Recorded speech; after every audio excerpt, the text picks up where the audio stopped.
Vaksinisasi bagi para pegawai negeri sipil dan tenaga kontrak daerah Dinas Pendidikan dan Kebudayaan Kabupaten Melawi digelar pada Jumat 9 April 2021 di Rumah Sakit Umum Daerah Kabupaten Melawi.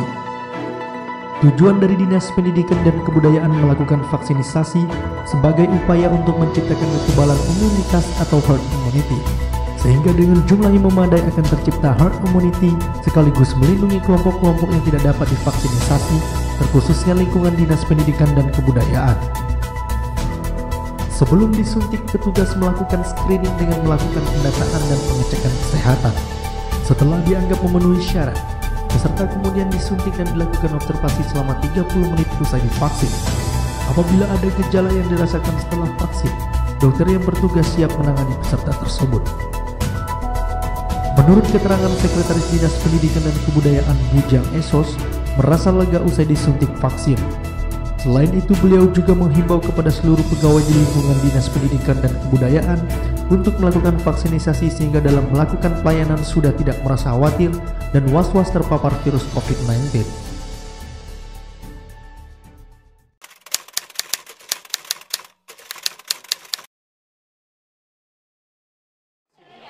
Baik, untuk saya pribadi yang saya rasakan memang setelah diberi vaksin itu lega, ya, lega.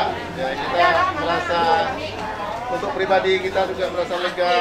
Kemudian kita juga sudah menunjang ya, program pemerintah, ya, baik itu kita pusat, kita daerah juga.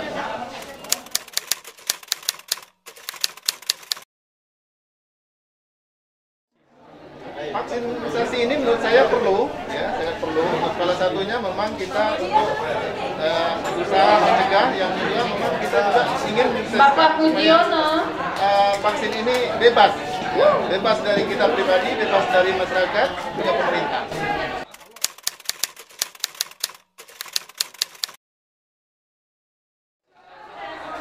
Harapan saya tidak ada lain, ya. Saya ingin supaya semua masyarakat, terutama di kalangan instansi, contoh seperti Dinas Pendidikan, kita menginginkan semua yang melakukan pelayanan itu harus divaksin. Sehingga dalam pelayanan itu kita tidak ada merasa was-was lagi, ya, dan khawatir. Saya kira demikian.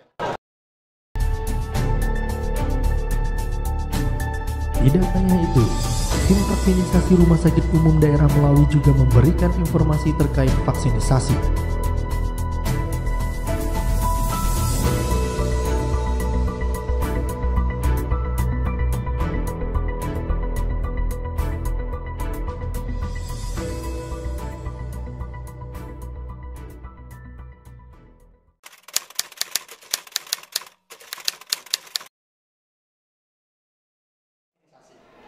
untuk pasien yang sudah terjangkit COVID-19, dia akan bisa divaksin setelah 3 bulan kemudian setelah dia terkonfirmasi.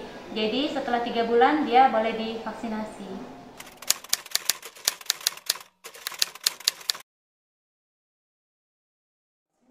Untuk ibu menyusui sudah bisa divaksin di tempat kita, jadi udah ada peraturannya memang untuk ibu menyusui boleh divaksin.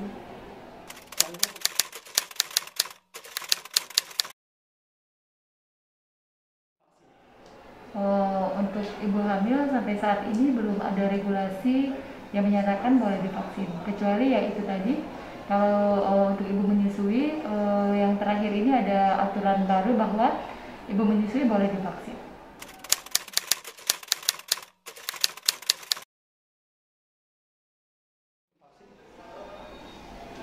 Persyaratan untuk divaksin yang tentunya harus sehat fisik, terus tidak ada vaksin apapun 1 bulan sebelumnya, itu saja.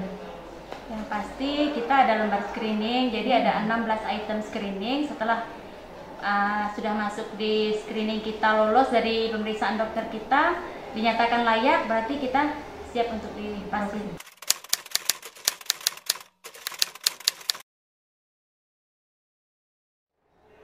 Proses screening itu nanti di situ ada pemeriksaan ada lembar checklist, di situ ada 16 pertanyaan dari kita tanyakan kepada yang sasaran vaksin. Nanti dari ke-16 itu apabila ada Nanti ada pertanyaan, ada jawaban ya dan tidak. Jadi 16 item itu biasanya sampai 16 tidak. Terus kalau misalnya ada pemeriksaan, nanti pemeriksaan darah, kalau dia di atas 140 ke atas hipertensi, nah kita tunda dulu untuk pelaksanaan vaksin. Biasanya kita berikan waktu 15 sampai setengah jam untuk istirahat dulu, baru kita tensi ulang lagi. Pemeriksaan suhu juga, kalau dia demam kita tidak berikan vaksin. Memang harus fit, jadi setelah di screening ditentukan layak dari semua item, jadi akan kita berikan vaksin. Tetapi bila tidak, ada beberapa yang diagnosa atau penyakit yang benar-benar kronis, setelah dinyatakan tidak layak akan kita konsulkan ke dokter spesialis penyakit dalam. Setelah itu baru kembali, nanti dari sana akan diberikan rekomendasi. Bila dinyatakan layak, jadi ke sini nanti ikut vaksin kembali. Tim Liputan Gelora TV Melawi, Kalimantan Barat.